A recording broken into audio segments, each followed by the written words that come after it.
The gift I held in my hands wasn't just worth nearly $1 million. It also carried a secret that could destroy my son-in-law's reputation in the New York art world. I carefully placed the protective sleeve containing the aged manuscript back into its custom-made leather portfolio. Would tonight finally be the right moment to reveal who I truly was? For 3 years, I've been living a carefully constructed lie. Not for any malicious reason, but out of compassion. Sometimes silence isn't deception. It's a gift of mercy for a soul shattered by grief. My name is Thomas Wallace, though my son-in-law, Adrian Reynolds, knows me only as Tom the piano tuner. In truth, I'm Professor Thomas Wallace, recently retired from Juilliard, after a distinguished 35-year career internationally recognized as one of the foremost authorities on French Impressionist composers. I've advised auction houses like Sotheby's and Christie's, curated rare manuscript collections for the Metropolitan Museum of Art, and published 3 definitive texts on Debussy that are required reading in conservatories worldwide. But Adrian knows none of this. To him, I'm just Emma's father, a simple tradesman who tinkers with pianos. I glanced at my watch. 6:30. The gallery opening would start in 30 minutes. Tonight at the Meridian Contemporary Gallery in Soho, Adrian would unveil his most ambitious exhibition, yet Reflections Contemporary Abstractions. Art critics from major publications would attend. Potential buyers would assess his curatorial vision. It was the culmination of years of work building his reputation in Manhattan's competitive art scene, and I was about to attend with a gift that could either heal or destroy everything. The taxi slowed as we approached the gallery. Through the window, I could see the elegant lighting illuminating the polished concrete floors and pristine white walls. A small crowd had already gathered outside the entrance, dressed in the unmistakable uniform of New York's art elite. Expensive minimalism in muted tones of black charcoal and cream. I adjusted my navy cardigan and weathered leather shoes. The wardrobe of Tom the piano tuner, not Professor Wallace. The disguise had become comfortable over the years. "This is the address, sir," the driver announced. I paid the fare and stepped onto the sidewalk, clutching the leather portfolio. My daughter Emma had begged me to come tonight. "Dad, please," she'd said over the phone 3 weeks ago. "Adrian's finally ready to bridge the gap between you two. Bring something meaningful, something that shows you understand his world." What Emma didn't understand was that I comprehended Adrian's world far better than he realized. And the manuscript in my hands might be the perfect bridge or the final wedge between us. The doorman nodded as I approached. "Name, sir, Thomas Wallace. I'm Adrian Reynolds' father-in-law." His eyes briefly flickered with recognition. "Of course, Mr. Wallace. Please go in." Inside the gallery hummed with the particular energy of anticipation. Waitstaff in black circulated with champagne flutes. A string quartet played softly in the corner. Ravel, I noticed, not Debussy. Appropriate enough. I scanned the room for Emma and spotted her across the gallery floor, radiant in a simple emerald dress, her dark hair elegantly swept up. She was engaged in conversation with an older couple, her hands moving animatedly as she spoke. Even from a distance, I could see her inherited traits. My analytical mind, her mother's expressive warmth. As I made my way toward her, I felt a presence at my shoulder. "Professor Wallace, is that really you?" I turned to face a woman in her early 50s, stylishly dressed with intelligent eyes behind tortoiseshell glasses. It took me a moment to place her. "Dr. Harrison," I said, recognition dawning. "From the Metropolitan Museum Manuscript Division." She smiled. "I almost didn't recognize you. What brings you to a contemporary art opening? I thought Impressionist composers were more your style." "My daughter's husband is the gallery owner, Adrian Reynolds." Her eyebrows rose slightly. "Adrian Reynolds is your son-in-law. I had no idea." "It's not widely known," I said carefully. "I'm reviewing the exhibition for the journal," she explained. "Will you be here in an official capacity tonight? Perhaps consulting on some musical elements of the installation?" "No, I'm simply here as family support." She frowned, slightly confused. "That's unexpected, especially given your expertise." Our conversation was interrupted as Emma spotted me and hurried over. "Dad, you made it." She embraced me warmly, then turned to Dr. Harrison. "I see you've met one of our distinguished guests." "Actually, Dr. Harrison and I are old colleagues," I said quietly. Emma's smile faltered for just a second before she recovered. "Oh, from your piano tuning days, Dad." Dr. Harrison's confusion deepened. Piano tuning, but Professor Wallace is so pleased to be here tonight, I interjected smoothly. Dr. Harrison was just telling me about her review for the journal. Emma looked between us, sensing the undercurrent but choosing not to pursue it. Adrian will be thrilled you've both come. He's just finishing up some last-minute details in the back. He'll be out shortly.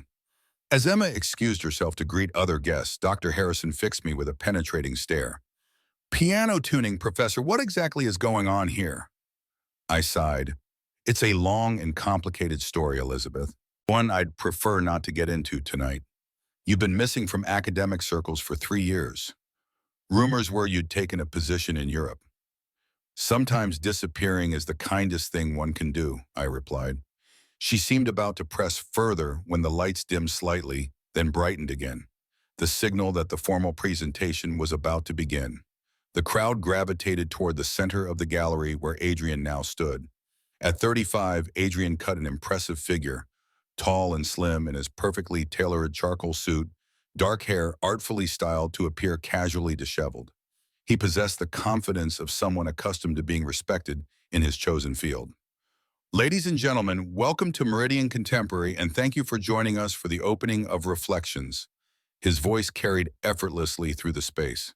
Tonight represents not just a showcase of exceptional talent, but a meditation on how we perceive ourselves through the prism of modern existence. As Adrian continued his polished introduction, I studied him with the careful eye of someone who had spent years observing him while remaining unobserved in return. There was a tightness around his mouth when he smiled, a guardedness behind his enthusiasm. Most wouldn't notice it, but I recognized the signs of someone performing confidence rather than truly feeling it. Adrian was still healing, still broken in ways that weren't immediately visible. My mind drifted back to when Emma first brought him home 3 years ago. The circumstances of our meeting were hardly ideal. Emma had called me in a panic from Manhattan General Hospital. Adrian had collapsed at a gallery opening. A panic attack so severe the paramedics had been called. Dad, I need you, Emma had said, her voice tight with worry. I don't know what to do. He won't talk to me about what triggered it. I arrived to find Adrian sedated Emma clutching his hand. Later, when he was discharged, they came to stay at my apartment for a few days. That's when Emma explained what had happened. There was a pianist performing at the gallery, she said quietly while Adrian slept in the guest room. She played Debussy's Clair de Lune. Adrian just fell apart. Over the following days, Emma shared Adrian's story in pieces. His younger sister Lily had been a piano prodigy, a student at Manhattan School of Music. At only 19, she had shown extraordinary promise, particularly with the French Impressionists, Debussy, Ravel, Satie. Adrian had been her biggest supporter, proudly attending every performance. Then came the accident. Driving home from a competition on a rainy night, Lily's car hydroplaned off the highway. She died instantly. Adrian, who had built his life around supporting his sister's talent, was destroyed by grief. He abandoned his own musical connections. He'd been working in arts administration for the Philharmonic and reimagined himself in the visual arts world as far from music as possible. When Emma brought him to my apartment that first time, I had been in the middle of preparing lecture notes for a symposium on Debussy's unpublished works. My living room was covered with manuscripts, recordings, and scholarly journals. I saw the color drain from Adrian's face as he took in my academic materials. He physically recoiled from the sheet music on my piano. Emma pulled me aside. Dad, I should have warned you. Anything to do with classical music, especially piano compositions, it's too painful for him. That night I made a decision. I quietly packed away all evidence of Professor Wallace, the Juilliard scholar. I removed the honorary degrees from my walls, hid my publications, and when Adrian asked what I did for a living, I told him a partial truth. I tuned pianos. It wasn't entirely a lie. Piano maintenance had been a hobby since my undergraduate days, a practical skill I'd cultivated to support myself before my academic career took off. I still occasionally tuned instruments for friends and former colleagues, finding the precise mathematical nature of the work soothing. What I didn't tell Adrian was that I tuned pianos for the same reason a master chef might occasionally sharpen his own knives. Not as a profession, but as a way of maintaining connection with the fundamental tools of my true expertise. For 3 years, I maintained this pretense. I became Tom the piano tuner when Adrian visited. I avoided discussing classical music in his presence. I expressed only polite interest in his gallery, never revealing that I had connections to half the major art institutions in the city. I did this because Adrian needed a father-in-law who wouldn't remind him of Lily's world. So that's what I gave him. But my silence came at a cost. Adrian, assuming I was a simple tradesman with little cultural refinement, had developed a subtle condescension toward me. Nothing overtly rude, just the particular tone educated people sometimes adopt when explaining concepts they assume are beyond your understanding. Emma noticed it and was troubled. "Dad, why don't you ever correct him?" she asked once. "You know more about art history than he does." "He needs me to be Tom right now," I replied simply, "not Professor Wallace." And so our relationship continued, cordial, distant, built on a necessary fiction, until 5 years ago when everything changed. I was attending an estate sale in Connecticut, the collection of Dr. James Chen, a noted musicologist who had recently passed away. His widow, an elegant woman in her 80s, was liquidating his collection of classical memorabilia. Most items were standard, signed programs, vintage recordings, reproduction scores. But in a box of miscellaneous papers marked simply, "Research Materials, Incomplete," I found something extraordinary. A handwritten manuscript with the title Reverie for Lily in faded brown ink dated 1894 with Debussy's distinctive signature at the bottom. My hands trembled as I examined it. If authentic, this was a significant discovery, an unknown Debussy composition. But the title caught my attention for another reason. Lily, the same name as Adrian's sister. Mrs. Chen noticed my interest. "James always believed that was authentic," she said softly. "Could never prove it definitively. He acquired it from a private collection in Paris in the 1970s. "How much for this box?" I asked, trying to keep my voice casual. "For you, Professor Wallace, $300. James would want it in good hands." The authentication process took 2 years and cost me $12,000, a substantial portion of my retirement savings. But each expert confirmation increased both my certainty and my excitement. The Bibliothèque Nationale de France verified the paper and ink composition as consistent with Debussy's other manuscripts from the period. The Wallace collection in London confirmed the handwriting matched known exemplars.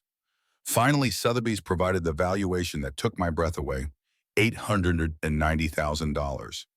I had discovered a genuine, previously unknown Debussy manuscript, a piece composed for someone named Lily. Sometimes the most miraculous thing isn't finding a forgotten masterpiece, but finding the perfect moment to give it to the right person.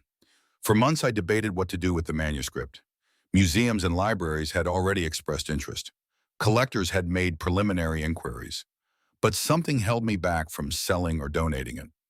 When Emma called about Adrian's gallery opening and suggested I bring something meaningful, I knew the manuscript's purpose. It wasn't meant for a museum case or a collector's vault. It was meant to build a bridge between a broken man and the sister he'd loved and lost, between my son-in-law and myself. Now watching Adrian complete his opening remarks to appreciative applause, I wondered if I was making a terrible mistake. Would this gift heal or harm? Would it bring us closer or drive us further apart? The crowd began to disperse, moving toward the exhibited works. Emma appeared at my side, her expression hopeful. "He did wonderfully, didn't he?" "Very impressive," I agreed. "You must be proud. He worked so hard on this exhibition." She lowered her voice. "Did you bring something like we discussed?" I patted the leather portfolio. "Yes, but I'm having second thoughts, Emma. This might not be the right time or place." "It's the perfect time," she insisted. "He's flying high tonight. The critics are responding well. He's in a good place to receive something meaningful from you." Before I could object further, she was waving Adrian over.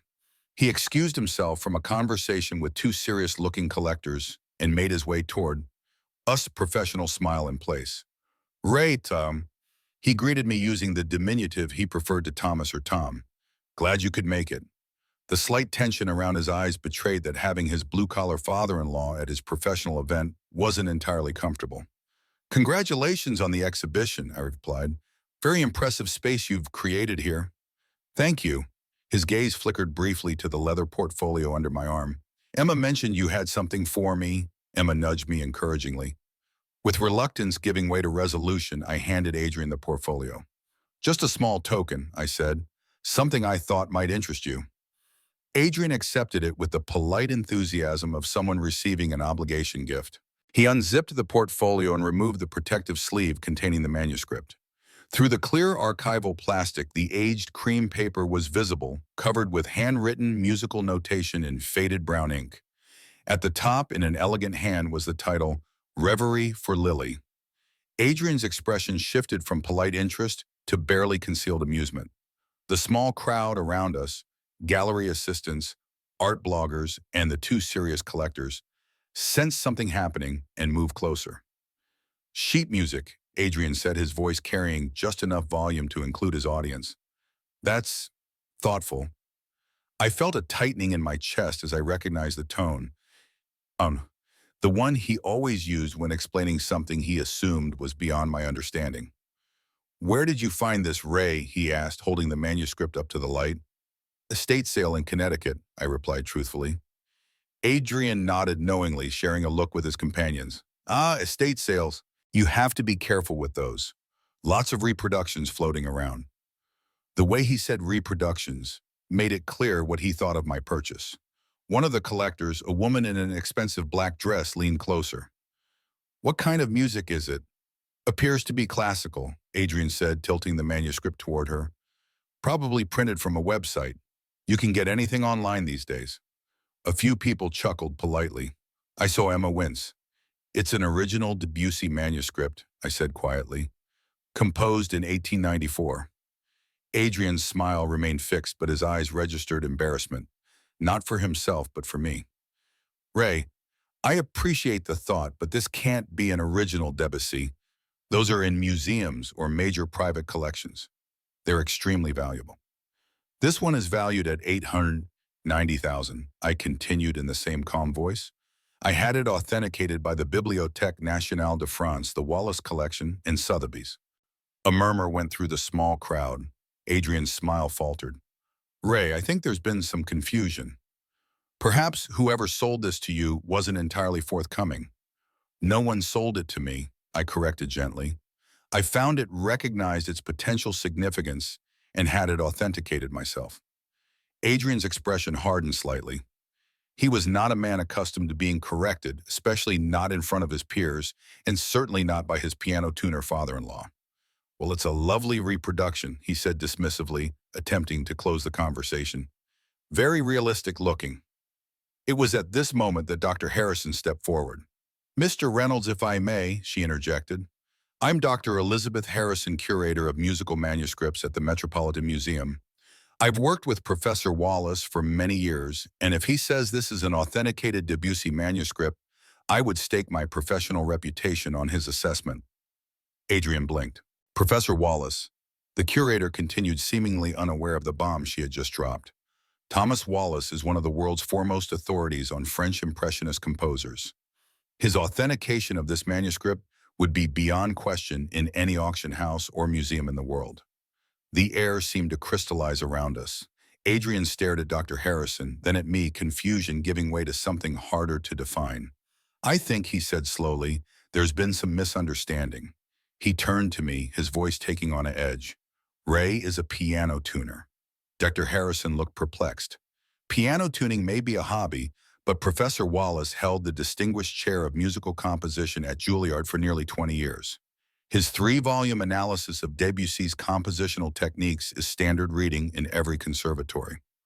The silence that followed was deafening. I could see Adrian processing this information, his face cycling through confusion, disbelief, and the beginnings of anger. Emma stepped closer to him, placing a hand on his arm. Adrian, she began, but he pulled away from her touch. You knew about this, he asked, her voice low. Before Emma could respond, Adrian turned to me, his professional composure cracking. What is this? Some kind of joke. His voice had risen enough that heads were turning throughout the ceremony. Perhaps we should continue this conversation somewhere more private, I suggested quietly. Adrian ignored the suggestion.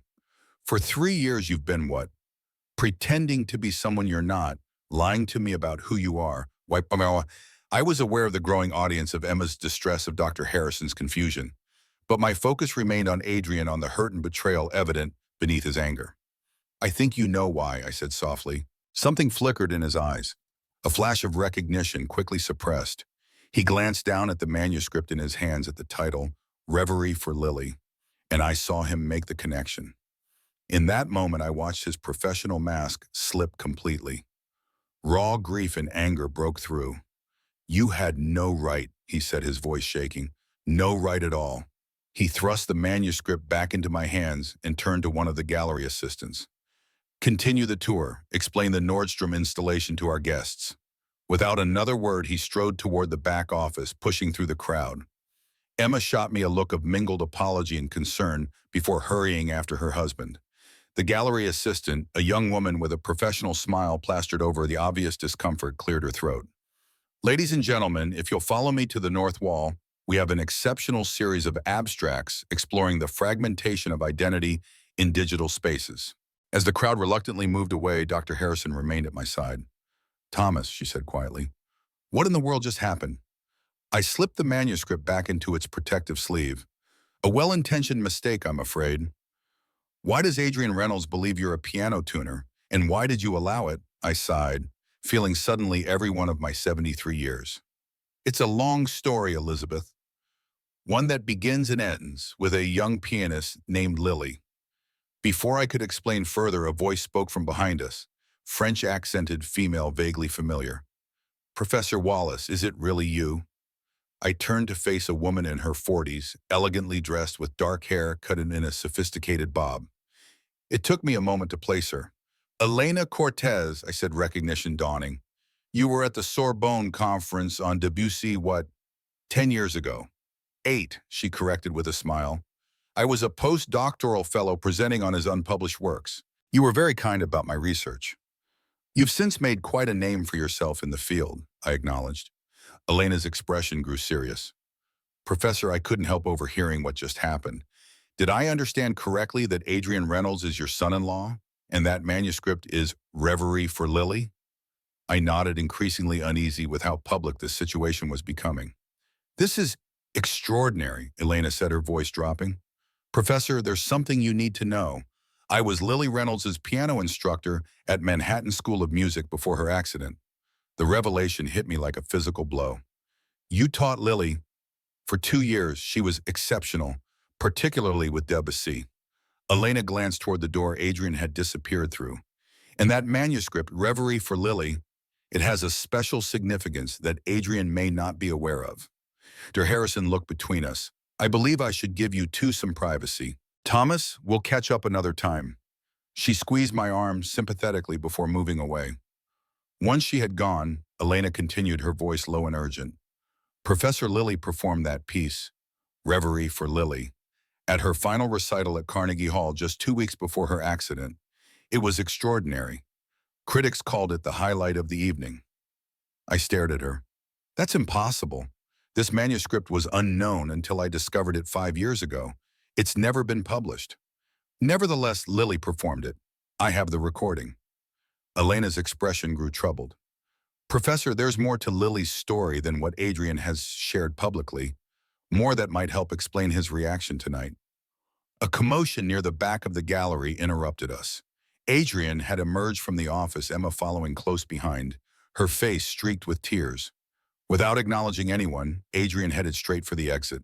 Emma paused, spotting me across the room. She mouthed what appeared to be, "I'm sorry," before following her husband out the door. Elena placed a hand on my arm.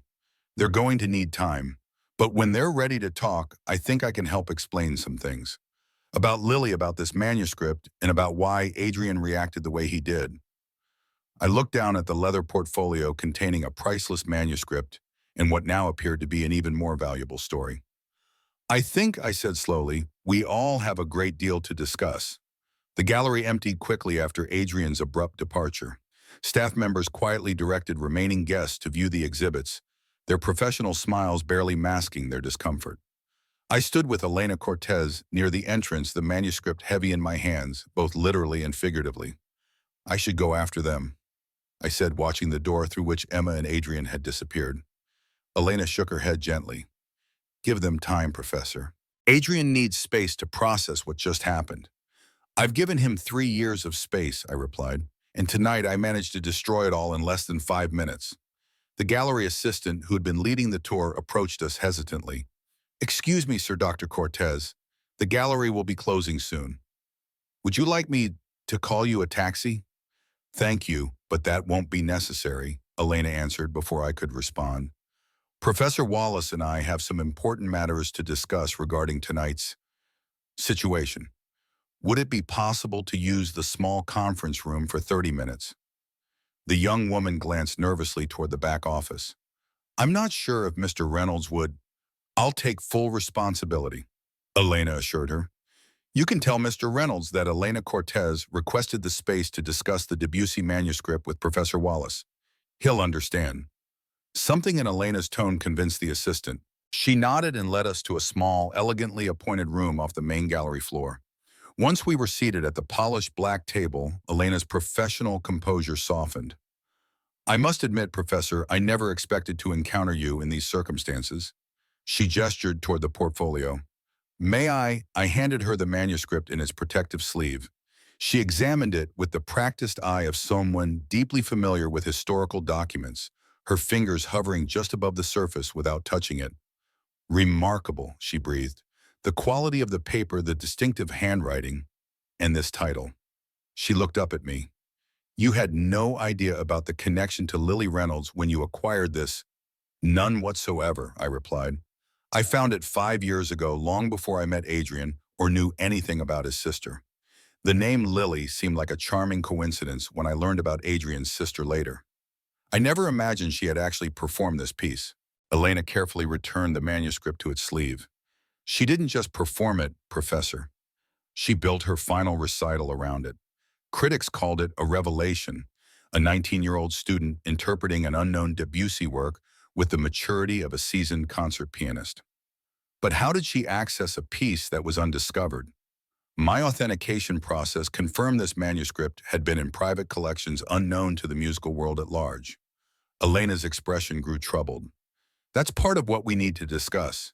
But first I need to know exactly what Adrian has told you about Lily and her death. I recounted what Emma had shared with me, the basic facts of the car accident, Adrian's overwhelming grief, and his subsequent abandonment of anything connected to classical music.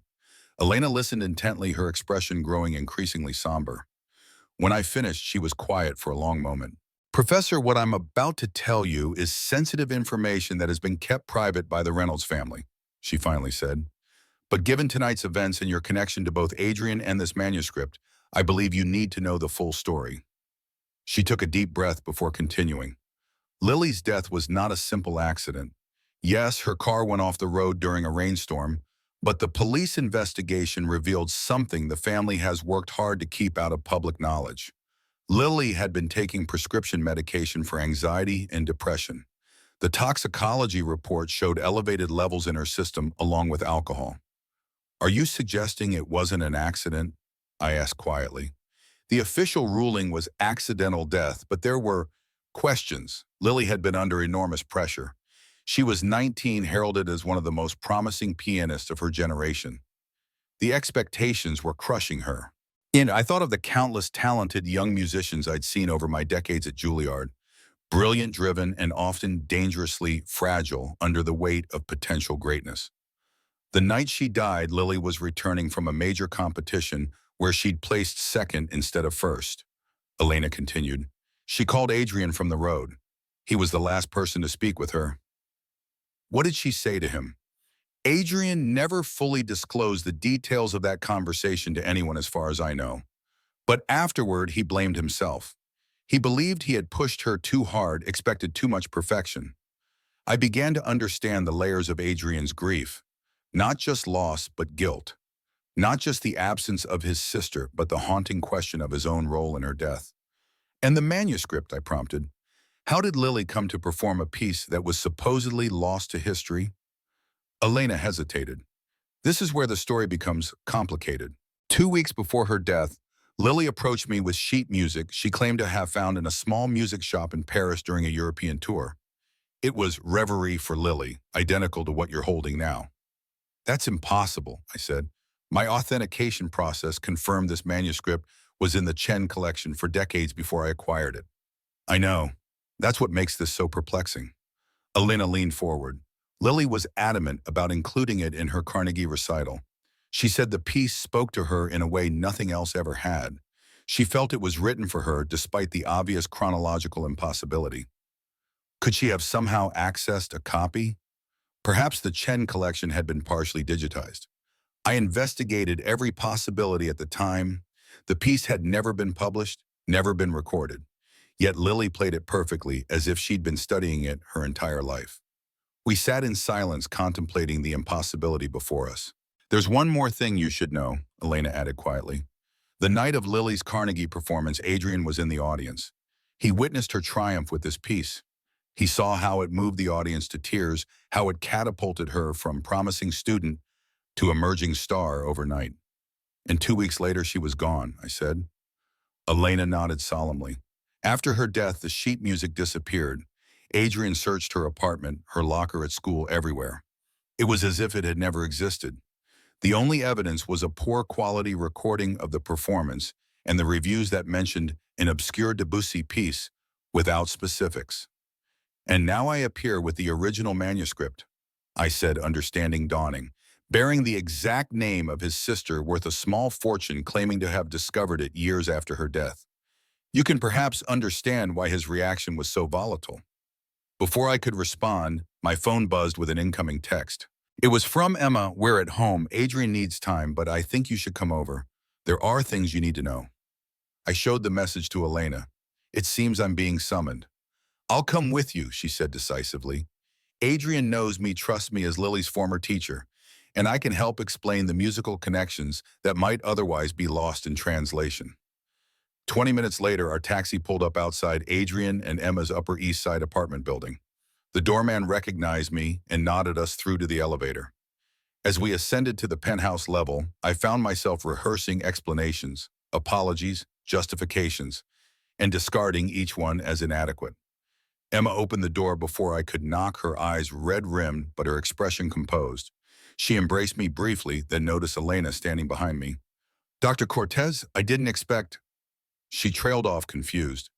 Emma, this is Elena Cortez. She was Lily's piano instructor at Manhattan School of Music. She has some important information about the manuscript and about Lily's final performance. Emma's eyes widened slightly. Adrian mentioned you, she said to Elena. Please, both of you come in. The apartment reflected Adrian's aesthetic sensibility, minimalist, elegant, with carefully chosen art pieces providing focal points against neutral backgrounds. The notable absence was any musical element. No piano, no sound system visible in the main living area, not even art with musical themes. Emma led us to a sitting area with a view of Central Park, now a dark expanse beyond the windows. Adrian is in his study, she explained. He asked for some time alone before joining us. How is he? I asked. Emma sighed, sinking into an armchair. Angry, confused, hurt. Everything happened so publicly, which makes it worse. He feels blindsided, and honestly, Dad, so do I. Why didn't you tell me what you were planning? I wasn't certain myself until the last moment, I admitted. I've been debating what to do with the manuscript for months. When you suggested bringing something meaningful to the gallery opening, it seemed like the right opportunity. Clearly, I was wrong. Not entirely wrong, came Adrian's voice from the doorway. Just spectacularly misguided in your timing and approach. He stood there in shirt sleeves, his tie-removed hair slightly disheveled. The polished gallery owner was gone, replaced by a man visibly exhausted by emotion. His gaze shifted to Elena, and something like wariness crossed his face. Dr. Cortez, this is unexpected. Hello, Adrian. I'm sorry to intrude on a family matter, but when I realized the connection between Professor Wallace's manuscript and Lily's final performance, I thought I might help provide some context. Adrian moved into the room but remained standing, maintaining physical distance from the rest of us. Context, he repeated flatly. Yes, I suppose we could all use some of that. He turned to me. Let's start with you, Professor Wallace. 3 years of pretending to be someone you're not. I'd very much like to understand why. The accusation in his tone was unmistakable, but beneath it, I heard genuine bewilderment. I owed him honesty, however difficult. When Emma first brought you to my home, you were in crisis, I began. You just had a panic attack at a gallery opening where someone played Debussy. My apartment was filled with classical music materials. I was preparing for a symposium on Debussy's unpublished works, ironically enough. Adrian's jaw tightened at the memory. I saw how you reacted to the sheet music, the recordings. Emma explained about Lily, about your grief. It was clear that anything connected to classical music was deeply triggering for you. So you decided to lie about who you were, he challenged. I decided to become someone who wouldn't remind you of everything you'd lost, I corrected gently. You needed a father-in-law who wouldn't constantly evoke memories of Lily's world. So that's what I gave you. Adrian looked away, processing this. For 3 years. For as long as you needed, Emma interjected softly. Dad never explicitly lied, Adrian. He does tune pianos. It's been a hobby since his college days. He just omitted the professor part. An omission that fundamentally misrepresented who he is, Adrian countered. Do you have any idea how condescending I've been, the things I've explained to him about art and culture, assuming he wouldn't understand God? I must have sounded like such an arrogant ass. You were grieving, I said simply, and grief distorts our perceptions, our behaviors. Adrian finally sank into a chair, the fight seeming to drain out of him. That doesn't excuse how I've treated you. There's nothing to excuse, I assured him. I made a choice fully understanding the implications. A silence fell over the room. Elena was the first to break it. Adrian, I think it's time we discuss the manuscript. He tensed visibly. What's there to discuss? It's apparently an extremely valuable original Debussy that my father-in-law discovered years ago and decided to dramatically present to me at my gallery opening. It's more than that, Elena said quietly. It's the piece Lily performed at her final Carnegie recital, the piece that until tonight had no verifiable origin. Adrian stared at her. That's not possible. Lily's piece was something she discovered in Paris, a lost work that had never been published. Elena glanced at me, then back to Adrian. That's what makes this situation so extraordinary. Professor Wallace discovered this manuscript in Connecticut 5 years ago, had it authenticated through a rigorous process and established its provenance back to the 1970s. Yet somehow Lily performed this exact piece 2 weeks before her death. I don't understand, Emma said, looking between Elena and me. How could Lily have played a piece that was sitting in someone's collection unknown to the world? That's what we need to figure out, I replied. Adrian, do you still have any of Lily's belongings? Specifically anything related to that final performance? A shadow passed over his face. I have some things. I kept everything that was important to her. Would you be willing to show us? There might be clues that could help us understand this connection. Adrian hesitated, then stood. Follow me. He led us down a hallway to a locked door at the end. Using a key from his pocket, he opened it to reveal what had once been a home office, now transformed into a memorial of sorts. Glass display cases contained framed photos, concert programs, and various mementos.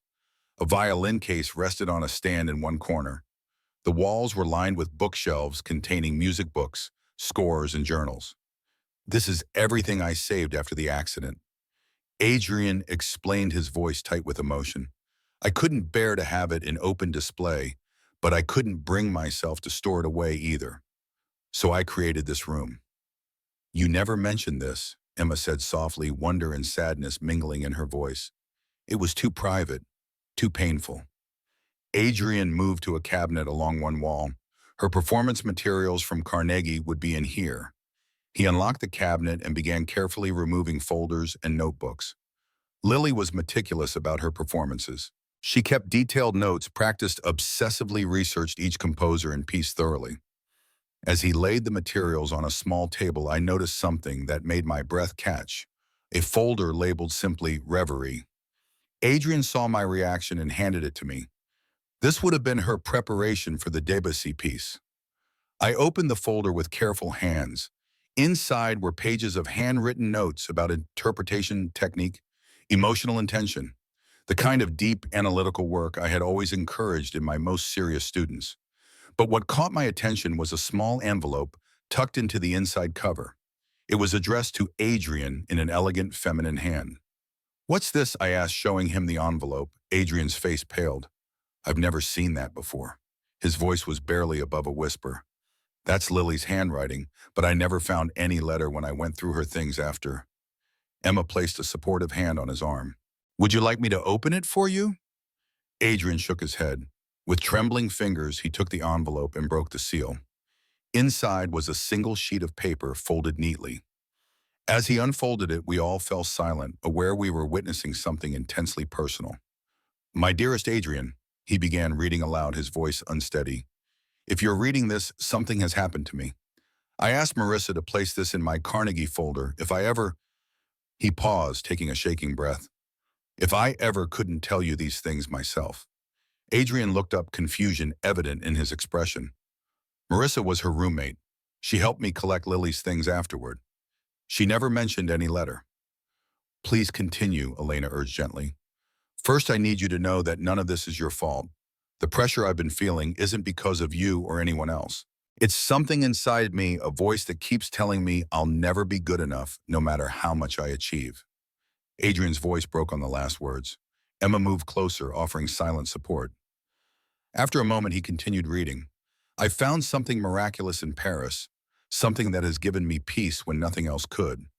The sheet music for Reverie for Lily felt like a message across time written for me alone. When I play it, the voice of doubt falls silent. For those few minutes, I am enough. I exchanged a look with Elena. This confirmed Lily had indeed found the peace in Paris, yet the manuscript had been in the Chen collection for decades before that. The mystery deepened. Adrian took another deep breath and continued. I don't know how much longer I can keep fighting this darkness, Adrian. Some days are harder than others, but I want you to know that if something happens to me, it isn't because of music. Music especially, this piece has been the only thing keeping me here this long. The room fell silent as the full implication of Lily's words settled over us. Adrian stared at the letter, tears streaming unchecked down his face. She was saying goodbye, he whispered, and I never knew. Emma wrapped her arms around him as his shoulders began to shake. Elena and I quietly moved toward the door, giving them privacy in this devastating moment. In the hallway, Elena spoke in hushed tones. This changes everything we thought we knew. Lily wasn't just under pressure. She was deeply depressed, possibly suicidal. And the manuscript was her lifeline, I added. Not the thing that pushed her over the edge, but what was keeping her here. Adrian has spent 3 years believing music destroyed his sister, Elena said, when in reality it was what gave her peace. We returned to the living room, allowing Emma and Adrian their moment. When they rejoined us 15 minutes later, Adrian had composed himself, though his eyes remained red-rimmed and haunted. There's more to the letter, he said without preamble, something that might explain the connection to your manuscript, Professor. He held the letter out to me, pointing to a paragraph near the bottom. The shop where I found the music was strange, I read aloud. Hidden in an alley off Rue Saint-Honoré, a place I swear wasn't there the day before. The old woman who sold it to me said it had been waiting for me, that it would bring me clarity. I thought she was just being dramatic, but now I'm not so sure. The piece feels like it was written for my hands, my heart. Sometimes I wonder if Debussy somehow knew there would be a Lily more than a century later who would need exactly these notes, this composition. I looked up at Adrian. This suggests she purchased sheet music, not an original manuscript. Read the postscript, he directed. P.S. I've hidden the original sheet music in my special place. If anything happens to me, please find it and keep it safe. Maybe someday you'll understand why it mattered so much to me. Adrian ran a hand through his hair. Her special place was a compartment in her violin case. Our grandfather was a luthier, and he built her first quarter-size violin with a secret drawer in the case for her treasures. She kept using that case for important mementos, even after she switched to piano as her primary instrument. He crossed to the violin case displayed in the corner of the memorial room. With practiced hands, he opened it, revealing the velvet-lined interior. The mechanism is tricky if you don't know it's there. Adrian pressed something at the bottom of the case, and a small drawer slid out from what had appeared to be solid wood. Inside lay a folded piece of yellowed paper. With reverent care, Adrian removed it and unfolded it on the table. We all leaned forward to see. It was sheet music for Reverie for Lily, the notation identical to the manuscript in my portfolio. But this was not the original parchment. This was a photocopy, faded and worn at the creases from repeated folding and unfolding. This is what she performed from, Adrian said quietly, a photocopy. But how did she get a copy of a manuscript that was supposedly unknown? Imam asked. Elena was examining the photocopy closely. Look at this, she said, pointing to a nearly invisible stamp at the bottom corner. Bibliothèque Nationale de France, Research Archives. I felt a chill run down my spine. The same institution that authenticated my manuscript, but they claimed they had no record of it in their collection when I submitted it for verification. Bureaucratic error, Emma suggested. Perhaps it was photographed for their archives at some point, and then the record was lost. Possibly, I conceded. But that doesn't explain how Lily found a copy in a mysterious shop in Paris that she says wasn't there before or after her visit. Adrian carefully refolded the photocopy.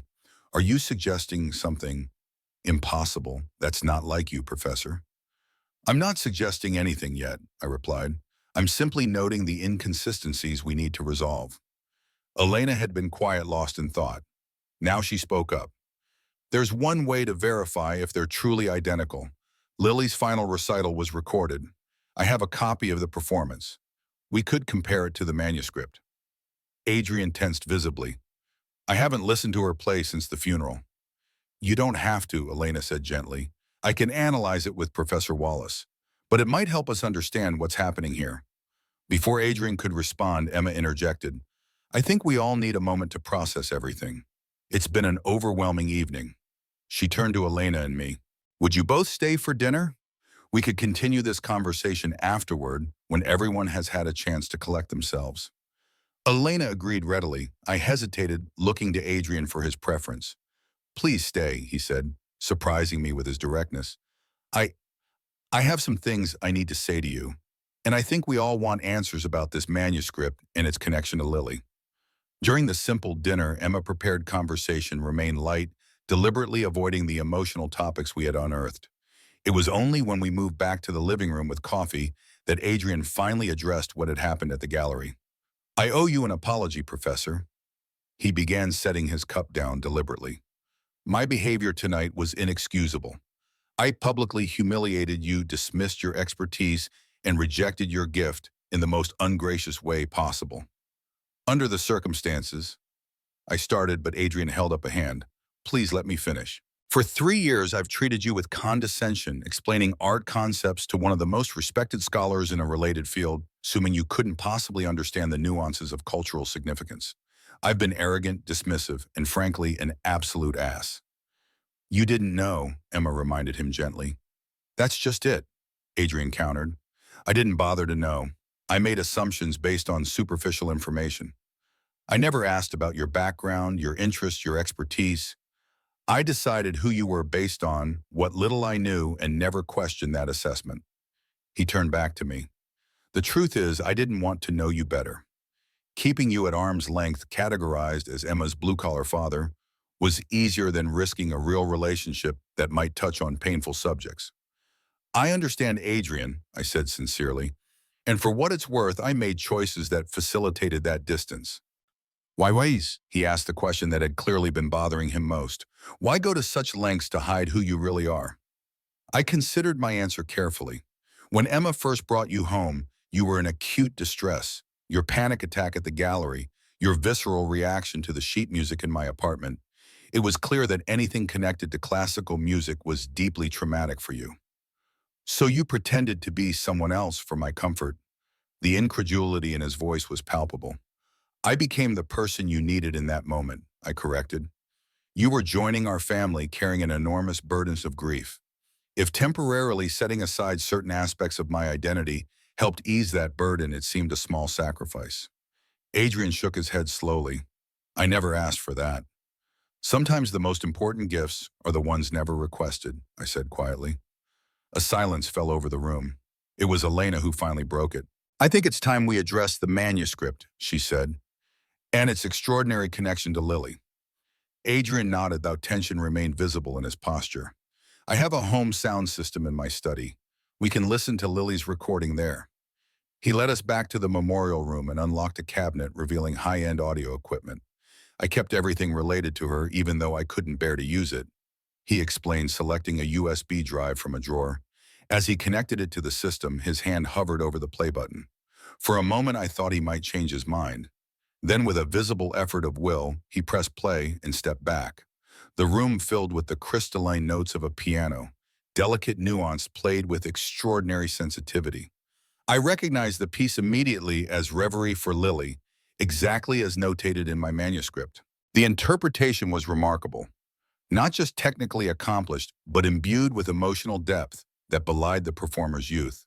Adrian stood perfectly still, his eyes closed, face turned slightly upward as if in physical pain. Emma moved to his side, taking his hand in hers. When the final notes faded, no one spoke for several long moments. It was Adrian who finally broke the silence. "That's exactly what's in your manuscript," he asked me, his voice hoarse. I nodded. Note for note, and played with remarkable understanding of Debussy's intentions, the phrasing, the subtle dynamics. She captured something essential that many accomplished pianists miss in his work. Lily always had a special affinity for Debussy, Elena added. But this piece, it was as if she'd been studying it her entire life, though she'd only discovered it weeks before the performance. Adrian moved to the violin case and retrieved the folded photocopy again. So somehow Lily found a copy of a manuscript that was sitting unknown in someone's private collection in Connecticut. A manuscript with her name on it that seemed to speak directly to her most personal struggles. And provided her comfort when nothing else could, Emma added softly, referencing the letter. The coincidences are difficult to rationalize, I admitted, even for someone like me who tends toward logical explanations. Adrian carefully refolded the photocopy and returned it to its hiding place. "Professor Wallace, Thomas, may I see your manuscript again?" I opened my portfolio and handed him the protective sleeve. This time, Adrian examined it with the careful attention of someone trained to assess artistic works, studying the paper quality, the ink, the handwriting. "The title," he said finally. "Are there any other Debussy works with Lily in the title?" "None that I'm aware of," I replied, though Lily as a poetic image appears in some of his other compositions. And the authentication process verified, this is genuinely from 1804. Adrian pressed. "Yes, paper composition, ink analysis, handwriting verification, all confirmed it's authentic to that period. And the title and date are in Debussy's own hand, not added later." Adrian looked up, meeting my eyes directly. "So, over a century before my sister was born, Debussy composed a piece titled Reverie for Lily that would eventually find its way to her at the moment she needed it most." Put that way, it did sound impossible. Yet the evidence was before us. The authenticated manuscript, Lily's photocopy, the recording of her performance. "There's one more thing we should consider," Elena said. "Lily's letter mentioned a shop in Paris that seemed to appear and disappear, an old woman who told her the music had been waiting for her. What if—" She hesitated, seeming reluctant to continue. "What if what?" Emma prompted. "What if there was something beyond ordinary explanation at work here? Some connection across time we don't fully understand?" Adrian's expression hardened. "You're suggesting something supernatural. That's not helpful, Elena." "I'm suggesting we consider all possibilities," she replied calmly, "including those outside our normal frameworks." I found myself thinking of the countless stories in musical history, compositions appearing in dreams, melodies that seemed to come from somewhere beyond the composer's conscious mind. Debussy himself had spoken of music as the space between the notes, something ethereal and not entirely bound by conventional reality. Whatever the explanation, I said carefully, the fact remains that this manuscript now exists in two places, the original that I discovered and the photocopy that Lily somehow obtained, and both have profound connections to your sister. Adrian was quiet for a long moment. When he spoke, his voice had lost its defensive edge. "For 3 years, I've been running from anything that reminded me of Lily and music. I blamed classical music, the pressure of performance, for pushing her to the breaking point. I even blamed myself for encouraging her." He looked down at the manuscript in his hands. "But her letter says the opposite. That music, especially this piece, was what kept her holding on. That it gave her peace when nothing else could. Sometimes the things we run from are the very things that could heal us," Elena said gently. Adrian's hands trembled slightly as he carefully returned the manuscript to me. I think I've spent 3 years blaming the wrong thing for Lily's death. What do you mean? Emma asked. It wasn't music that was destroying her. It was the voice inside telling her she wasn't good enough. The same voice I've been listening to since her death telling me I could have saved her if I'd done something differently. He looked around the memorial room at the carefully preserved artifacts of his sister's life. I built this shrine and locked it away just like I locked away everything about classical music in my life. I thought I was honoring her memory, but I was really hiding from it. Adrian turned to me, something shifting in his expression. Your manuscript, Thomas, it's the original of what gave Lily comfort in her darkest moments. Whatever inexplicable connection exists between your discovery and her performance, this piece meant everything to her. It belongs with you, I said simply. That's why I brought it to the gallery tonight. Not to reveal my identity or embarrass you, but because I believed it was meant to be in your hands. Adrian shook his head slowly. I'm not ready to accept it yet. There's too much I need to understand first. About Lily, about myself, about music. He hesitated, then added, but perhaps you could help me understand. Well, in what way? This piece clearly spoke to Lily in a profound way. I want to understand why, what she heard in it that gave her such peace. But I haven't touched a piano since her funeral. Adrian took piano lessons as a child, Emma explained. He was quite accomplished before he focused on arts administration. Adrian looked uncomfortable with this revelation. Hardly accomplished. Just enough to understand what I was hearing when Lily played. Would you like me to play the manuscript for you? I offered. He considered this for a moment, then shook his head. No, I think I need to learn it myself, to connect with what Lily felt when she played it. He looked at me uncertainly. Would you be willing to teach me just this one piece? The request stunned me. This was the last thing I had expected from the evening's confrontation. I would be honored, I replied. For the first time that evening, something like hope flickered in Adrian's eyes. There's a piano in storage, Emma said. We could have it brought up, placed in the living room. Adrian nodded slowly. Yes, it's time to bring music back into our home. He turned to Elena. And I'd like to know more about Lily's last months, the real story, not just what I saw or wanted to see. Would you be willing to share your perspective as her teacher? Of course, Elena agreed. Lily was extraordinary not just for her talent, but for her spirit. There's so much about her story that deserves to be remembered and celebrated. Adrian looked around at the three of us, then back at the manuscript in my hands. I've spent 3 years trying to outrun grief by erasing music from my life. Maybe it's time to try a different approach. To honor Lily by embracing what she loved, understanding what sustained her. It won't be easy, Emma cautioned, reopening these wounds after so long. The wounds never closed, Adrian replied softly. I just built a gallery around them and called it healing. As we prepared to leave later that evening, Adrian walked me to the door. Emma and Elena remained in the living room, giving us a moment of privacy. I'm still angry that you deceived me for 3 years, Adrian said without preamble. But I'm beginning to understand why you did it. I never meant to cause harm, I replied. I know. He hesitated, then added, when should we start the lessons? Whenever you're ready. There's no rush. Adrian nodded thoughtfully. I think I'll have the piano delivered tomorrow. The sooner we begin, the less time I'll have to talk myself out of it. A wise approach, he extended his hand. Thank you, Thomas, for the manuscript, for tonight's difficult truths, and for being patient with me all these years. I took his hand, but instead of shaking it, I pulled him into an embrace, the first genuine contact we'd had in 3 years of knowing each other. After a moment's stiffness, he returned it. Lily would be proud of you, I said quietly. Taking this step can't be easy. When we separated, Adrian's eyes were damp. One last thing before you go. The manuscript. Would you keep it safe for now? I'm not ready to have it here yet, but knowing it exists, that it's with someone who understands its value, that's important to me. Of course, it will be waiting when you're ready. As Elena and I rode the elevator down to the lobby, she turned to me with a thoughtful expression. You know, there's still the mystery of how Lily obtained a copy of a manuscript that was supposedly unknown to the musical world.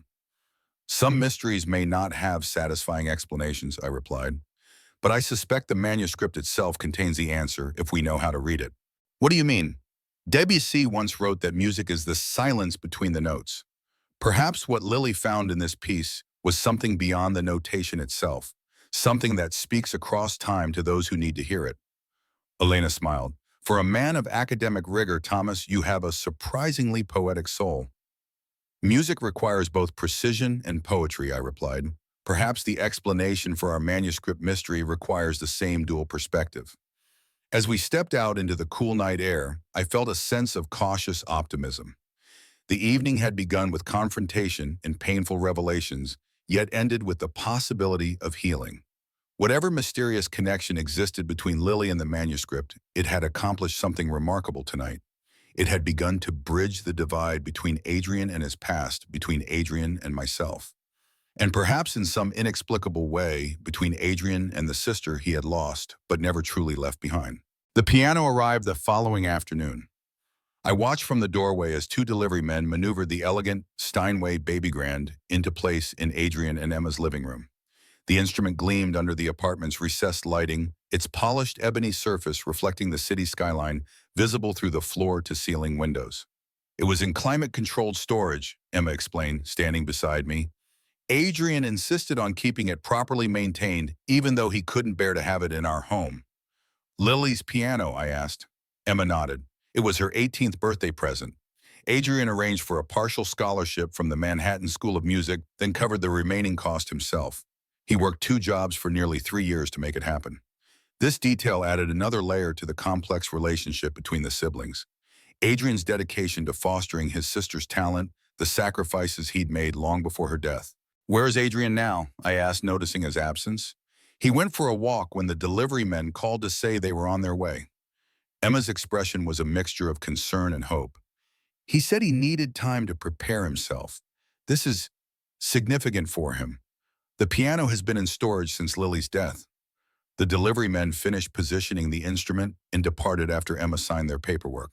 We stood in silence, the piano commanding the room like a sentinel from another time.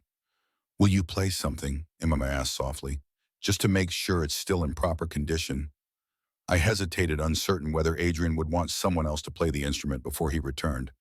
"Perhaps we should wait for Adrian." "Please, Dad." Emma's voice held a gentle insistence. "I think it would be easier for him if the first notes didn't have to come from his own hands, like breaking the seal in a way." I understood her reasoning. With a nod, I moved to the piano and sat on the bench. The keys felt cool beneath my fingers as I began a simple Chopin nocturne, something gentle and unobtrusive yet beautiful enough to honor the instrument's quality. The piano's voice was exquisite, the action responsive even after years in storage. As I played, I found myself marveling at the care that had been taken to maintain it, another testimony to Adrian's complicated relationship with his sister's memory, rejecting music from his life while preserving her instrument in perfect condition. I was reaching the final measures of the piece when I sensed Adrian's presence. He stood in the doorway, watching, his expression unreadable. I finished the nocturne and lifted my hands from the keys. "The piano is in excellent condition," I said, breaking the silence. "Whoever maintained it did a remarkable job." Adrian moved further into the room, approaching the instrument with the cautious respect one might show a powerful, unpredictable creature. "I had it serviced every 6 months. Temperature and humidity monitored remotely." His voice was quiet, controlled. It seemed important. "It was," I confirmed. "Instruments of this quality deserve proper care." Adrian circled the piano, slowly trailing his fingers lightly along its curved edge. "The last time I heard it played was 3 days before Lily died. She was practicing late, working on the Debussy piece for her Carnegie performance." He stopped at the far side of the instrument, facing me across its gleaming surface. I stood in the doorway of her apartment, just listening. She was so absorbed she didn't notice me. There was something almost otherworldly about how she played that night, as if she was communing with something beyond the notes on the page. The memory seemed to transport him momentarily to that night, his eyes focusing on something none of us could see. Then he blinked, returning to the present. "When would you like to begin the lessons?" I asked, sensing he needed a shift toward practical matters. Adrian squared his shoulders slightly. "No time like the present, if you're available." Emma touched my arm. "I'll leave you two to work. I have some calls to make for the gallery. We need to smooth over last night's unexpected conclusion." After she left, Adrian remained standing, seemingly reluctant to approach the bench. I moved over, making space. Would you like to sit? He shook his head. Not yet. I'd like to see the manuscript first if that's all right. I opened my portfolio and carefully removed the protected document. Adrian accepted it with reverent hands, studying it with the intensity of someone trying to decipher a complex code. The title is so simple, Reverie for Lily. Yet there's something haunting about it, even just on the page. Debussy had a gift for creating titles that were both simple and evocative, I explained. His work often explored the space between waking and dreaming, the reverie state. Adrian's eyes remained fixed on the manuscript. And he wrote this in 1894, over a century before my sister was born. Yet somehow it found its way to her when she needed it most. He looked up at me. Do you believe in fate, Professor Wallace? The question caught me off guard. Throughout my academic career, I had approached music through the lens of theory, history, and technique, tangible elements that could be analyzed and understood. Yet I'd also witnessed moments where music transcended its technical components to become something that defied rational explanation. I believe music sometimes operates on planes we don't fully comprehend, I answered carefully. Throughout history, composers have described the creative process as if they were merely vessels for something flowing through them, not the original source. Adrian nodded slowly. Lily used to say something similar, that when she played certain pieces, particularly Debussy, she felt like she was channeling rather than performing. He returned the manuscript to me. She would have found this mystery fascinating, the impossible connection between your discovery and her performance. Perhaps we'll never fully understand it, I acknowledged, but we can honor it by bringing this piece back to life through your hands. Adrian finally moved to the bench sitting beside me. He flexed his fingers, then positioned them just above the keys without touching them. I haven't played in 3 years, he said, a hint of vulnerability creeping into his voice. I might be terrible. Music isn't about perfection, I reminded him. It's about connection. And that's precisely what we're seeking here, a connection to what Lily found in this piece. He nodded, took a deep breath, and finally allowed his fingers to descend onto the keys. He began with simple scales, reacquainting himself with the instrument's touch and response. Though hesitant at first, his technical foundation was evident, the muscle memory of years of training gradually reasserting itself. After several minutes of warm-up, he looked to me. I'm ready to try the piece. I placed the manuscript on the piano's music stand, opening to the first page. Let's start with just the opening theme, the first 8 measures. It establishes the emotional foundation of the entire piece. I demonstrated the passage, playing slowly to highlight the delicate phrasing Debussy had indicated. The music filled the room with a haunting simplicity, a melody that seemed to hover between melancholy and comfort, like sunlight filtering through rain. Adrian watched intently, his eyes tracking my fingers across the keys. When I finished, he positioned his hands and began to play the same passage. His touch was hesitant but sensitive, already capturing something of the piece's ethereal quality. Good, I encouraged, but remember to let the melody breathe here. I pointed to a particular phrase. Debussy wanted this to feel like a conversation, not a performance. Let the notes speak. Adrian tried again, adjusting his interpretation. This time the passage emerged with greater fluidity, the notes flowing one into another like water. Better, I said, much better. Lily would be proud. At the mention of his sister, Adrian's fingers faltered momentarily, but he quickly recovered, completing the phrase. A small smile tugged at the corner of his mouth, the first genuine smile I'd seen since the confrontation at the gallery. I can feel why she loved this piece, he said softly. There's something healing in these notes, something that speaks directly to the heart. That's exactly what makes Debussy's work so enduring, I agreed. He understood that music isn't just an intellectual exercise, it's a form of emotional communication. We continued working through the piece section by section. Adrian proved to be a dedicated student, receptive to guidance, and quick to incorporate suggestions. Despite his 3-year absence from playing, his musical intuition remained strong. As the lesson progressed, I noticed a subtle shift in his demeanor. The tension he'd been carrying since the gallery opening, perhaps since Lily's death, seemed to ease slightly with each phrase mastered. By the time we reached the midpoint of the composition, Adrian was fully engaged, focused entirely on the music, rather than the painful associations it might have evoked. That's enough for today, I suggested after nearly 2 hours. It's important not to overdo it, especially after such a long break from playing. Adrian nodded, though I could sense his reluctance to stop. When can we continue? Tomorrow, if you're available. Regular practice will help rebuild your skills more quickly. I'd like that. He closed the fallboard gently over the keys. Thank you, Thomas. This was not as difficult as I feared it would be. Music has a way of meeting us where we are, I said, even in grief. As I prepared to leave, Adrian walked me to the door. There's something I've been wondering, he said. The manuscript. Have you considered what you'll ultimately do with it? Museums would certainly be interested. I haven't decided, I admitted. For now, I'm content knowing it's serving a purpose here with you. Adrian seemed to consider this. Would you be opposed to having Elena join us for tomorrow's lesson? She knew how Lily interpreted this piece. Her insights might be valuable. Of course, I'd welcome her perspective. That evening, I received a text from Emma.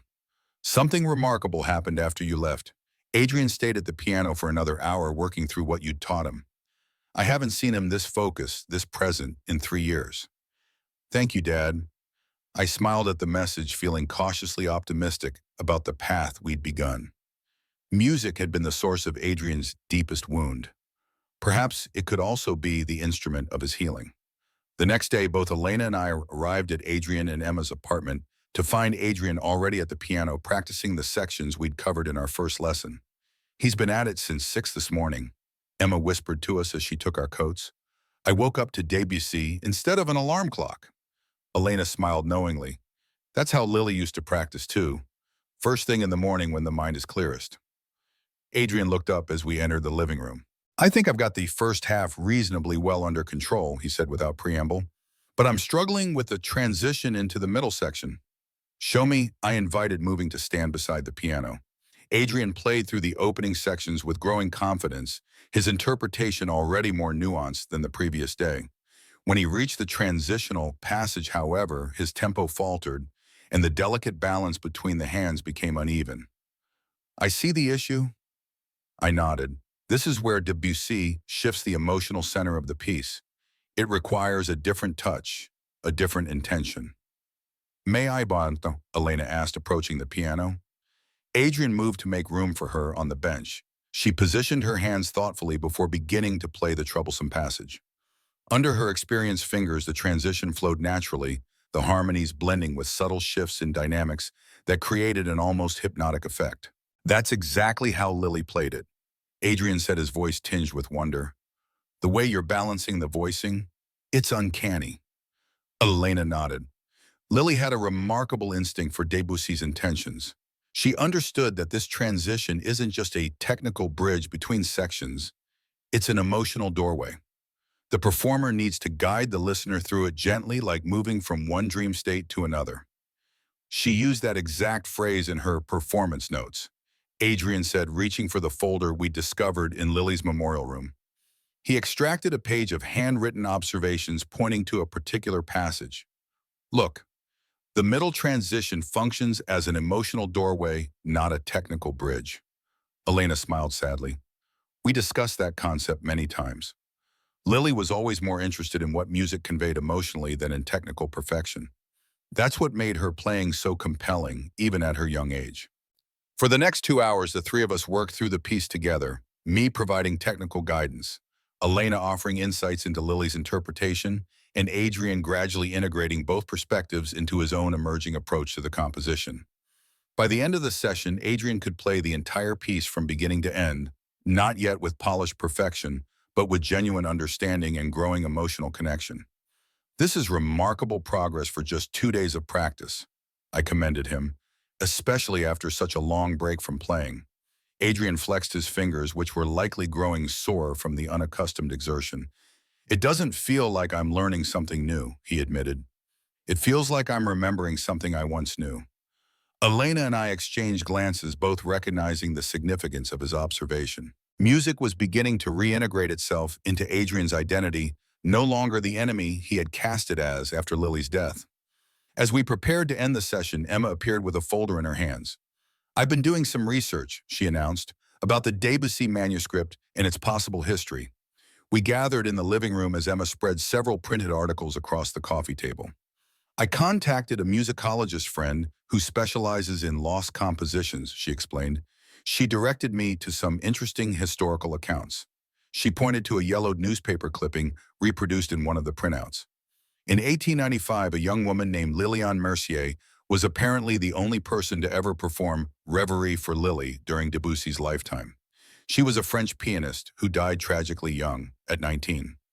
The parallel was unmistakable. Adrian leaned forward, studying the article with intense focus. Is there any record of how she obtained the piece, or why it was named for her? That's where it gets interesting, Emma continued. According to this account, Debussy composed the piece specifically for Liliane, who was suffering from what they then called melancholia, what we would now recognize as depression. The composition was meant as a kind of musical therapy, a piece that would bring her comfort during difficult periods. Just as it did for our Lily, Elena said softly. Emma nodded. Exactly. But after Liliane's death, the manuscript apparently disappeared. Debussy reportedly said it should remain with Liliane's family rather than be published commercially. And then it seems to have vanished from historical record until Dad found it in that estate sale. I considered this new information. That would explain why it wasn't included in the standard Debussy catalogs. If it was considered a personal gift rather than a formal composition for public performance, it might have been overlooked by musical historians. But it doesn't explain how Lily obtained a copy, Adrian pointed out, or why it resurfaced after more than a century specifically for someone who shared not only the name, but also the struggles of the original recipient. We all fell silent, contemplating the layers of coincidence, or something beyond coincidence, that connected these two young women across time. There's more, Emma said finally. Liliane Mercier's death was ruled an accident, but there were rumors it may have been suicide. She was returning from a performance in a carriage when it went off the road in a rainstorm. The parallel to Lily's accident was too precise to dismiss. Adrian's face had paled slightly, but he remained composed. So two young women named Lily, both talented pianists, both struggling with depression, both died at 19 in similar accidents after performing this exact piece, and both found comfort in the same music before their deaths, Elena added quietly. Adrian stood and walked to the window, staring out at the city skyline as he processed this information. I'm not sure if finding these connections makes things better or worse, he said finally. Is it comforting to know Lily's story has some kind of historical echo, or is it more disturbing? Perhaps it's both, I suggested. History rarely offers simple emotions. He turned back to face us. What does seem clear is that this manuscript carries a significance beyond its monetary value or musical importance. For whatever reason, it seems to find its way to people who need its particular comfort. Which raises the question, Elena said, of what happens to it now. Adrian looked at me. Thomas, you discovered it. Legally and ethically, it's yours to decide. I considered my response carefully. I believe objects of cultural significance eventually belong to the world, not to individuals. But I also believe timing matters. Right now, this manuscript is serving a purpose here with you. The decision about its ultimate disposition can wait. Adrian nodded, seeming satisfied with this answer. I'd like to continue our lessons if you're willing. I want to be able to play this piece properly, not as a performance for others, but as a way of understanding what Lily found in it. I'd be honored to continue teaching you, I assured him. As Elena and I prepared to leave, Adrian walked us to the door. There's something I've been thinking about, he said, a way to honor Lily's memory that goes beyond just preserving her things in a locked room. What do you have in mind? I asked. Elena mentioned that Lily received a scholarship to Manhattan School of Music, but it only covered part of her tuition. What if we established a full scholarship in her name for promising young pianists who might be struggling with the pressures she faced? That would be a meaningful tribute, Elena said warmly. The school would certainly welcome such an initiative. I'd like to call it the Lily Reynolds Memorial Scholarship, Adrian continued, and I'd like it to specifically support students who show promise but might be dealing with mental health challenges. The kind of support Lily might have benefited from. That's a wonderful idea, Adrian, I said sincerely. Would you help me set it up? He asked, surprising me with the direct request. Your connections in the musical world, your understanding of what talented students need, it would make the difference between a well-intentioned gesture and something truly effective. Of course, I'd be happy to help in any way I can. 6 weeks passed, each day bringing noticeable progress in both Adrian's piano skills and his emotional healing. Our lessons became regular fixtures in his schedule, 3 times a week, usually with Elena joining us to provide her insights on interpretation. The Lily Reynolds Memorial Scholarship was taking shape with the Manhattan School of Music enthusiastically embracing the initiative. Adrian had committed to funding it at $25,000 annually, enough to cover full tuition for one deserving student each year. More remarkably, Adrian had begun to reintegrate music into other aspects of his life. The sound system in the gallery, silent for 3 years, now occasionally played carefully selected classical pieces during private viewings. A small framed photo of Lily at her Carnegie Hall debut had appeared on his desk. It was during our 18th lesson that Adrian surprised me by playing the entire Reverie for Lily from memory without the manuscript for reference. His interpretation had developed its own character, not attempting to replicate Lily's approach exactly, but clearly influenced by her emotional connection to the piece. When he finished the final notes resonating gently in the apartment's perfect acoustics, he looked up with an expression I hadn't seen before, a quiet pride untainted by grief. "That was beautiful, Adrian," I said sincerely. "You've truly made the piece your own." "It feels like the right time to do something more formal with it," he replied. "I've been thinking about organizing a memorial concert for Lily at Carnegie Hall, the venue of her final performance. We could debut the scholarship there, invite the first recipient, and have several professional pianists perform pieces that were significant to her, including Reverie for Lily." Adrian nodded. "I'd like to feature it as the centerpiece of the program with an explanation of its remarkable history." And he hesitated momentarily. "I'd like to play it myself if you think I'll be ready." "You're already ready," I assured him. "Your technical skills have returned impressively quickly, and your emotional connection to the piece is genuine. That's what audiences respond to most." He seemed pleased with this assessment. "Then there's one more thing to consider, the manuscript itself. I think it's time to make a decision about its future. Do you have something specific in mind?" "I've been researching options," he explained. "Museums would certainly be interested, but placing it in a display case feels wrong somehow. This piece was meant to be performed, to be heard, to be experienced." I nodded, understanding his perspective. "What are you proposing?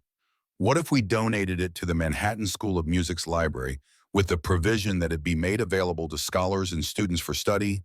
That way, it remains accessible to the musical community while still being properly preserved. And it would have a permanent connection to Lily through the scholarship program." The suggestion was thoughtful and aligned perfectly with my own values regarding musical heritage. "I think that's an excellent solution," I agreed. "The manuscript would continue to serve its purpose, bringing comfort and inspiration to those who need it." Adrian smiled, clearly pleased with my endorsement. "Then that's what we'll do. We'll officially present it at the memorial concert along with announcing the scholarship recipient." The plans for the concert took shape quickly over the following weeks. Carnegie Hall offered their recital space for the event, recognizing its significance for both the Reynolds family and the musical community. Several prominent pianists, colleagues of mine from Juilliard and former teachers of Lily's, agreed to perform. Elena was instrumental in designing the program, selecting pieces that had been meaningful to Lily while creating a coherent artistic experience. Adrian immersed himself in the organizational details, channeling his considerable talents as a gallery curator into creating what he called an appropriate setting for Lily's legacy. Emma coordinated with the Manhattan School of Music on the scholarship details. The first recipient had been selected, a brilliant young pianist named Maya Chen, who had been open about her struggles with anxiety and performance pressure. Throughout the process, I watched Adrian transform. The man who had once banished music from his life now spent hours researching appropriate acoustics for the hall, consulting with sound engineers to ensure the piano would be mic'd properly, and practicing his own performance with unwavering dedication. The night before the concert, Adrian invited Elena, Emma, and me for dinner at their apartment. The piano stood proudly in the living room, no longer an object of pain, but a bridge between past and present. "I have something to show you all," Adrian said after dinner, retrieving a large flat package wrapped in archival paper. "This will be displayed in the lobby tomorrow night, but I wanted you to see it first." He carefully unwrapped the package to reveal a framed display containing several elements, the original Debussy manuscript protected behind museum-quality glass, Lily's photocopy beside it, a program from her Carnegie debut, and a newly commissioned calligraphy piece bearing the words, "The Lily Reynolds Memorial Scholarship for Musical Excellence and Emotional Well-Being." "It's beautiful, Adrian," Emma said, her eyes bright with unshed tears. "There's one more element to be added," Adrian continued. He removed an envelope from his pocket and extracted a single sheet of paper. "I've written a letter to accompany the display, explaining the remarkable journey of this manuscript and what it has meant to our family." He handed the letter to me. "I'd like your thoughts before I have it framed." The letter was eloquently written, tracing the manuscript's history from Debussy's original composition for Liliane Mercier in 1894 through its rediscovery and its connection to Lily. Adrian had captured the essence of the story without sensationalizing it, honoring both young women while acknowledging the mysterious nature of the manuscript's journey through time. The final paragraph read, "Music transcends the boundaries we try to place around it, boundaries of time, space, and even life itself. This manuscript, composed with love for one Lily and discovered again for another, reminds us that the true power of music lies not in the notes on the page, but in the hearts of those who find solace in its voice. The Lily Reynolds Memorial Scholarship ensures that future musicians will have the support they need to navigate both the technical and emotional challenges of their artistic journey." "It's perfect," I said, returning the letter to Adrian. "You've honored both Lily's memory and the mysterious power of music itself." Adrian nodded, seeming satisfied. "There's one last thing I'd like to discuss with all of you." His expression grew more serious. "I've been thinking about Lily's death, the circumstances, the pressures she was under, my role in it all." Emma moved to his side, placing a supportive hand on his arm. "Adrian, you can't blame yourself." "I'm not anymore," he replied. "But I've realized something important over these past weeks. I've spent 3 years running from music because I associated it with Lily's death. I blamed the pressure of the musical world, the expectations placed on her. But her letter made it clear. Music, especially this piece, was what kept her holding on. It wasn't what pushed her away. It was what gave her peace." Elena nodded. Lily always found her greatest joy at the piano. Even when she was struggling, music was her sanctuary. "Which is why I've made a decision," Adrian continued. "The scholarship is currently set at $25,000 annually, but I want to increase it to $50,000 and expand its scope to include both music students and young artists in the visual arts." "That's very generous, Adrian," I said. "It's not just about generosity," he explained. "It's about understanding what Lily taught us. She never believed in boundaries between art forms. She found inspiration in paintings and poetry and nature. The scholarship should reflect that holistic approach to creativity." "Lily would have loved that idea," Elena agreed. "She was always talking about the connections between different artistic disciplines." "And there's one more thing," Adrian added, turning to me. "I'd like to formally request your involvement as an advisor to the scholarship committee. Your expertise, your understanding of the pressures young musicians face, it would be invaluable." "I'd be honored," I replied sincerely. "Then it's settled?" Adrian said, a quiet determination in his voice. "Tomorrow we honor Lily not by dwelling on how she left us, but by celebrating what she brought to the world while she was here." The Carnegie Hall recital space was filled to capacity the following evening. The audience included musicians, art world figures, students from the Manhattan School of Music, and many who had known and loved Lily. The display Adrian had shown us the previous night stood in the lobby, drawing appreciative crowds before the performance began. The program opened with Maya Chen, the inaugural scholarship recipient, performing Bach's Prelude in C major, the piece Lily had played for her very first recital at age 7. Throughout the evening, various pianists performed works that had been significant in Lily's development as a musician. Between pieces, Elena offered brief insights into Lily's connection with each composition, creating a narrative that traced her artistic journey. When it came time for the featured piece, I stepped onto the stage to provide context for Reverie for Lily. I explained its history, its rediscovery, and the remarkable parallels between Liliane Mercier and Lily Reynolds. I spoke of music's mysterious ability to transcend time and connect souls across centuries. Then Adrian took the stage. Gone was the gallery owner who had mocked a piano tuner's gift just 2 months earlier. In his place stood a man reconnected with his own musical roots, prepared to honor his sister's memory through the very art form he had once rejected. He seated himself at the piano, took a moment to center himself, and began to play. His performance was not technically flawless. He was, after all, only 2 months into his return to the instrument after a 3-year absence. But what it lacked in technical perfection, it more than compensated for in emotional authenticity. The audience listened in rapt silence as Adrian's interpretation of Reverie for Lily filled the hall. The piece's gentle melancholy, its moments of unexpected light, its quiet resolution, all emerged with genuine feeling under his hands. When he played the final chord, allowing it to fade naturally into silence, there was a moment of complete stillness before the applause began. The standing ovation lasted nearly 2 minutes. When it finally subsided, Adrian spoke directly to the audience. 3 years ago, I lost my sister Lily, not just to a tragic accident, but to pressures and expectations that made her feel she could never be enough. In my grief, I blamed music itself, shutting it out of my life completely. But through an extraordinary series of events, including the discovery of this manuscript by my father-in-law, Professor Thomas Wallace, I've come to understand that music wasn't Lily's enemy. It was her sanctuary. He gestured toward Maya Chen, seated in the front row. The Lily Reynolds Memorial Scholarship exists to ensure that talented young artists have not just the financial support they need, but also the emotional and psychological resources to navigate the challenges of artistic development. Maya Chen is our first recipient, and I'm proud to announce that beginning next year, the scholarship will expand to include visual artists as well as musicians. Adrian paused, gathering himself for the final announcement.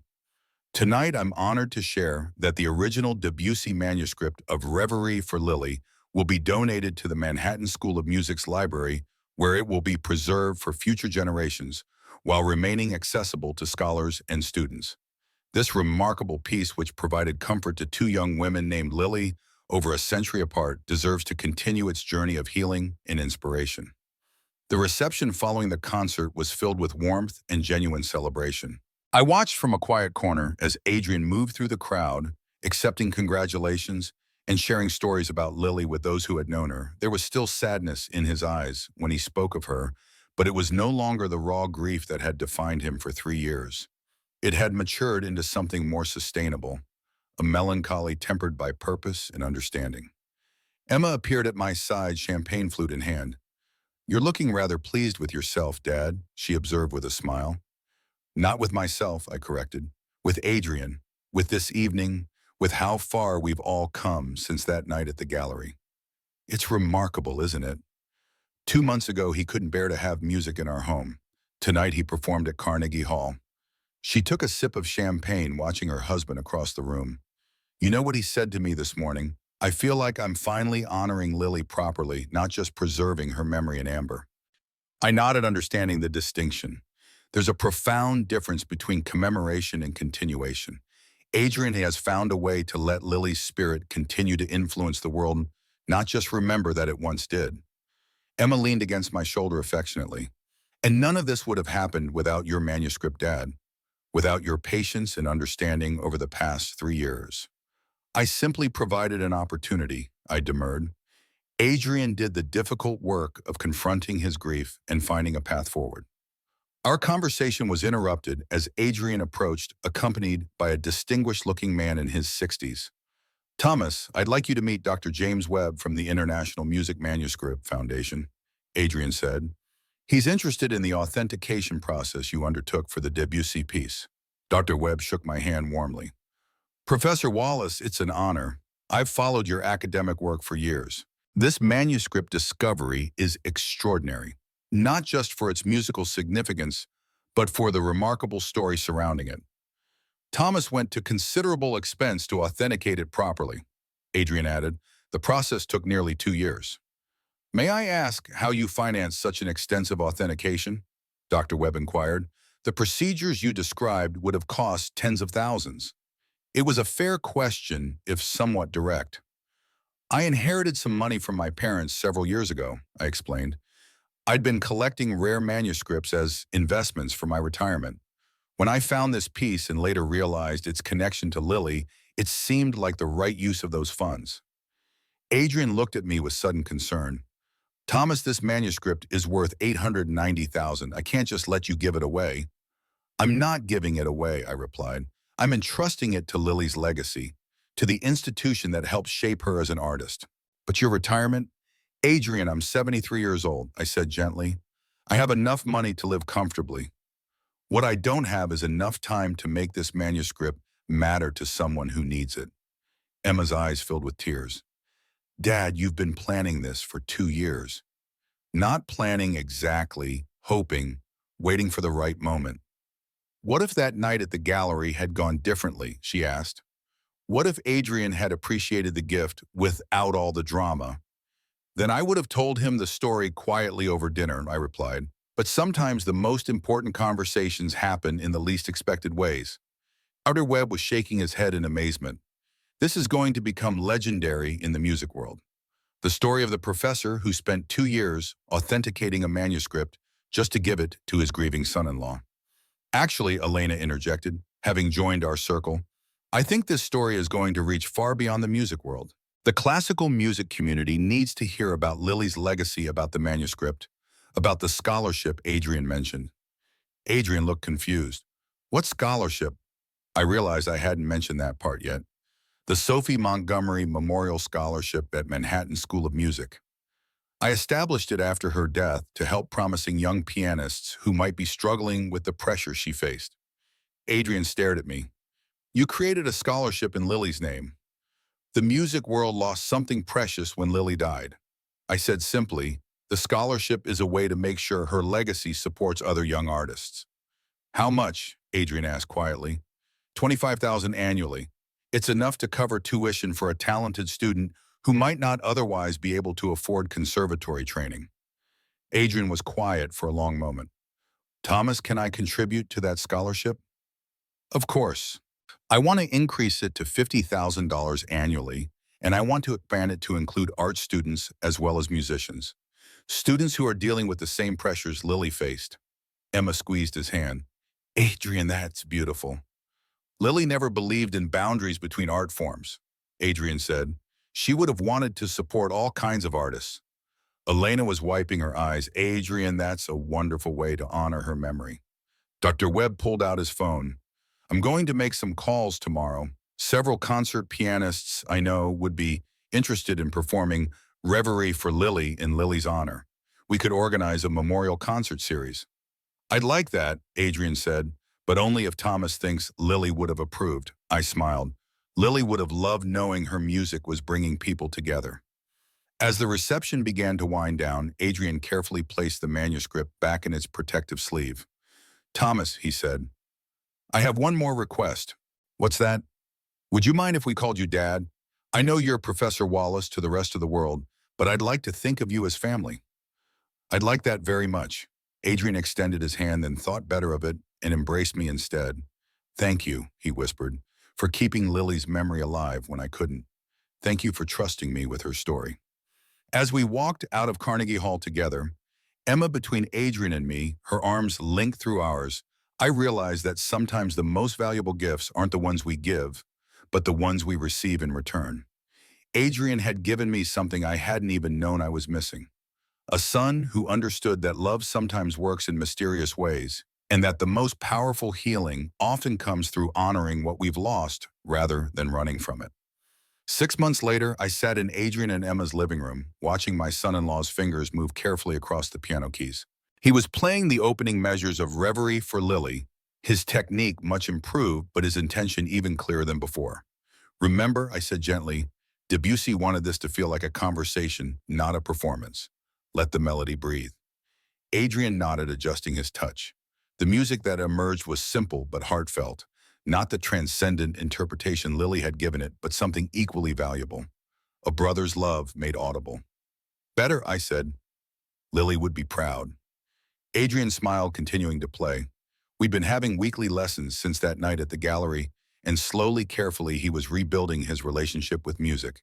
Not as the overwhelming force that had defined and ultimately claimed Lily, but as a language of connection and memory.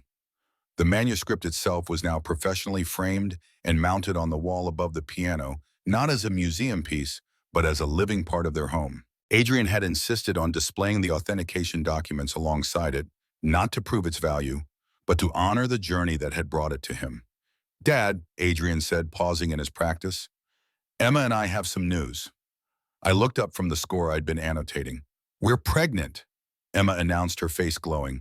That's wonderful, I said, embracing them both. Lily would have been an amazing aunt.